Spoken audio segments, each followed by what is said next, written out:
Selamat pagi, sahabat Samas yang terkasih. Selamat menikmati pagi yang indah bersama Tuhan. Mari kita berdoa. Terima kasih Tuhan sudah membangunkan kami dengan tubuh yang sehat dan mengizinkan kami untuk menikmati pagi ini bersama dengan Engkau. Kami mau mendengarkan firman-Mu. Biarlah Tuhan memberkati kami dan menolong kami untuk memahami maksud Tuhan. Di dalam nama Yesus kami berdoa. Amin. Puji Tuhan Bapak Ibu yang dikasihi Tuhan, saat pagi hari ini kita akan mendengar firman Tuhan tentang pembelaan Stefanus yang akan kita baca di dalam Kisah Rasul 7 ayat 30 sampai yang keempat. Saya akan bacakan sebagian saja. Dan sesudah 40 tahun tampaklah kepadanya seorang malaikat di padang gurun Sinai di dalam nyala api yang keluar dari semak duri. Lalu firman Tuhan kepadanya, "Tanggalkanlah kasutmu dari kakimu, sebab tempat di mana engkau berdiri itu adalah tanah yang kudus. Aku telah memperhatikan dengan sungguh kesengsaraan umatku di tanah Mesir, dan aku telah mendengar keluh kesah mereka." Bapak Ibu yang dikasihi Tuhan, ini adalah pembelaan Stefanus. Yang namanya ada pembelaan berarti dia divonis bersalah, walaupun belum tentu bersalah. Nah, latar belakangnya terlebih dahulu saya akan ceritakan supaya tidak bingung ya, ini kok tiba-tiba Stefanus ngomongin perjanjian lama ya, ada apa ini gitu. Nah, Stefanus ini adalah orang yang penuh dengan karunia dan kuasa. Dia adalah salah satu orang yang terpilih bersama beberapa orang yang lain untuk turut melayani setelah kematian Yesus tentunya ya. Tertulis di sini bahwa setelah Stefanus dan teman-temannya ikut melayani, maka firman Allah itu makin tersebar. Jumlah murid semakin banyak. Sejumlah besar imam menyerahkan diri dan percaya. Lalu dia juga mengadakan tanda mujizat dari Tuhan tentunya ya. Nah, dari situ melihat semua itu, tampillah beberapa jemaat dari beberapa tempat itu bersoal jawab dengan Stefanus gitu ya. Tapi saat bersoal jawab mereka gak sanggup melawan hikmatnya Stefanus. Dan mereka gak sanggup melawan roh yang mendorong Stefanus berbicara. Wah, mereka merasa kalah gitu ya. Wah, Stefanus orang hebat, luar biasa gitu ya. Lalu mereka mencari cara, wah ini Stefanus ini ya. Datang-datang mengadakan mujizat. Banyak yang bertobat. Banyak yang percaya, bahkan imam-imam menyerahkan diri. Lalu mereka mulai menghasut, lalu mengadakan gerakan, wah ayo kita seret Stefanus untuk diadili di mahkamah agama. Dan bukan hanya berhenti sampai situ, dia juga mengajukan saksi-saksi palsu. Nah, saat diseret di pengadilan, Stefanus bukannya bilang, loh aku gak ngomong gitu loh tadi. Dia tidak bilang, aku tidak melakukan itu loh. Tapi anehnya Stefanus itu malah mengutip perjanjian lama. Saya juga berkali-kali membaca ini. Kok Stefanus gak langsung bilang ya, aku gak ngomong seperti yang dihasutkan seperti itu loh. Tapi dia malah larinya itu di perjanjian lama dan merangkum beberapa tokoh besar Alkitab. Nah, ini yang menarik. Jadi Stefanus ternyata mengingatkan para ahli Taurat, mahkamah agama, dan jemaat yang menghasut dia saat itu dengan cara sekali mendayung 2-3 pulau terlampaui. Itu bahasa saya ya, bahasa Indonesia, peribahasa kita. Jadi sekali ngomong tentang dulu tapi ngena sekarang juga gitu ya, zaman sekarang juga.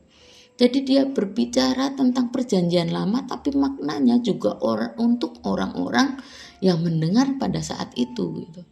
Jadi ini menunjukkan bahwa perjanjian lama itu tetap sangat relevan untuk dipakai untuk zaman sekarang ya. Nah, yang pertama kita lihat di sini, saat melakukan pembelaan, Stefanus mulai menceritakan tentang sejarah di Perjanjian Lama beserta tokoh besarnya. Yang pertama, dia bilang bahwa betapa bapak leluhurmu itu sulit mendengar. Orang-orang Israel zaman dahulu itu sulit untuk taat, keras kepala, tegar tengkuk. Seperti yang Alkitab kita baca tadi mengatakan bahwa Musa saja yang dipilih Tuhan secara langsung ditemui itu ditolak. Sudah mengadakan mujizat, sudah ditandai Tuhan langsung, sudah melayani, sudah memimpin kepada jalan kebenaran, ditolak. Malah memilih berhala untuk disembah. Musanya juga ditolak. Nah, Bapak Ibu yang dikasih Tuhan, sudah juga mengerti tentang Perjanjian Lama, tentang Mesias, ditunggu-tunggu, setelah Mesiasnya datang, disalibkan. Nah, dengan keras Stefanus mengatakan, hei orang keras kepala, kamu itu selalu menentang Roh Kudus, sama dengan nenek moyangmu. Jadi ini dihubungkan tadi itu loh ya.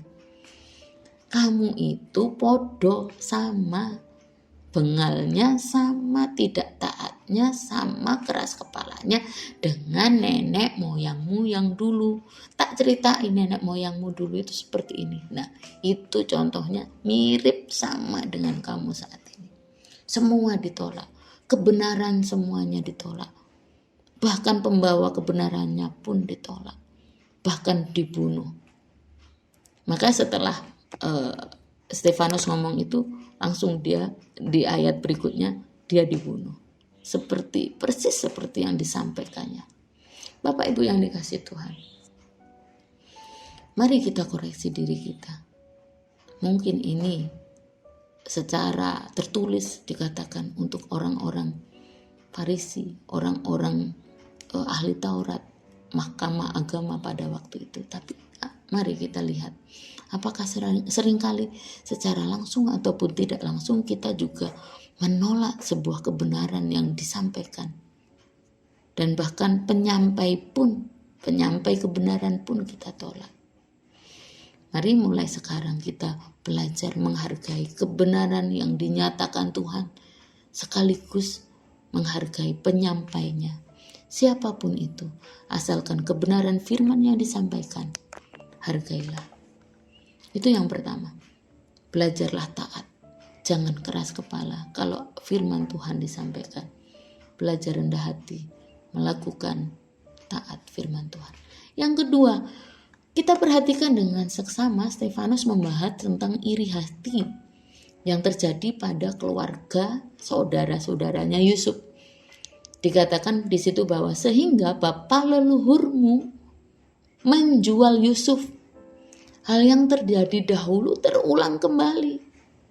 Dia nyepil juga.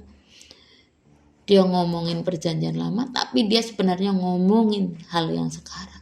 Terlihat saat Stefanus melayani bersama teman-teman, saat firman Tuhan makin tersebar, saat banyak murid-murid, saat pelayanan semakin maju, saat banyak imam-imam yang menyerahkan diri. Lalu tampillah beberapa jemaat mulai berbondong-bondong dan mulai bertanya jawab.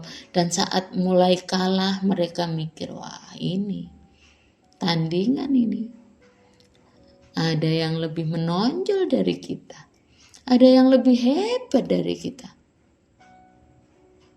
Dan tidak ada yang bisa menyanggah hikmatnya Stefanus. Mulailah ada perasaan tidak senang.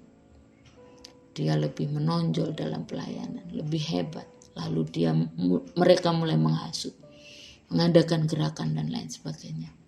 Mengajukan saksi palsu. Padahal semua yang dikatakan hanya hasutan. Tapi dipercaya oleh mahkamah agama. Bapak Ibu yang dikasih Tuhan, ini pelajaran yang sangat penting. Mari kita saling bergandeng tangan dalam melayani pekerjaan Tuhan.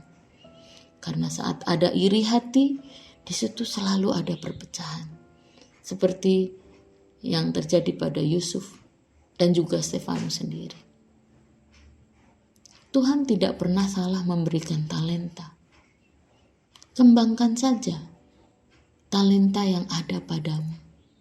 Saat ada teman kita yang melayani, mari kita dukung. Saat ada teman kita punya talenta lebih, mari kita doakan. Saat ada yang terlihat lebih menonjol, terlihat lebih hebat mungkin, terlihat dipuji orang lain, terlihat dia melayaninya lebih bagus, mari, itu adalah teman kita. Kita harus bergandeng tangan memajukan pekerjaan Tuhan. Bukan untuk diri kita sendiri, tapi untuk kemuliaan Tuhan.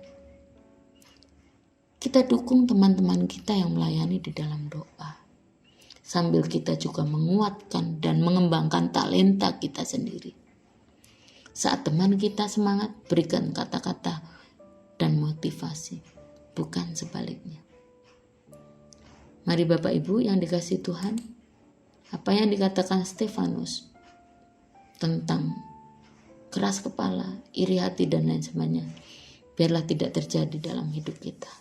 Kita mau dipakai Tuhan untuk melayani Dia, taat akan firman Tuhan.